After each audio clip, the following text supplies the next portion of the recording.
yeah, Title simkuiva. Alright. Kusei vachindimaga vanhu venyu vanidaga ivava everyday kunditsvaga ndaona matsaga arwadziwa neraga uomarara nerima vese vanafamba kusungwara kundivhima ndijeslova ndikakamba mandoita nzara ndachema zvakaiva ndakaramba musiki wangu muriko kudenga mokomera pandovai wangu itaindioni vavengi vangu havati ndikoni nzira dzangu vangandirondi ndaimba mwari wangu itaindioni vavengi vangu havati ndikoni nzira dzangu vangandirondi ndaimba from day one vachindimhanyira mamero wai kuda kunditotera asi mwari wangu ndiye kundionera ziro dzemangoma ndichingovaimbira vamwe vachisota kun'anga asi mwari wangu ndiye anotanga vangarivise vachida kuisa zivanga ndongodedza zita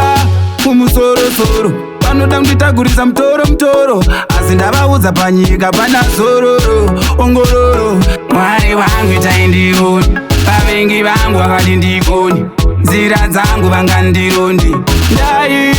ndaimba mwari wangu itaindioni vavengi vangu vakati ndikoni nzira dzangu vangandirondi ndaimba kusei vachindimaka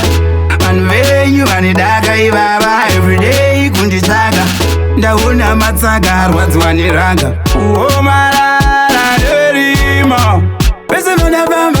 kusungwara kundivhima ndijeslova ndikakamba mandoita nzara ndachema zvakaiva ndakaramba musiki wangu muriko kudenga mokomera pandovai wangu itaindioni vavengi vangu havati ndikoni nzira dzangu vangandirondi ndaimba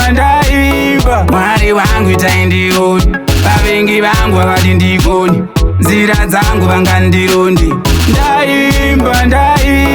from day one vachindimhanyira mamero wai kuda kunditotera asi mwari wangu ndiye kundionera ziro dzemangoma ndichingovaimbira vamwe vachisota kun'anga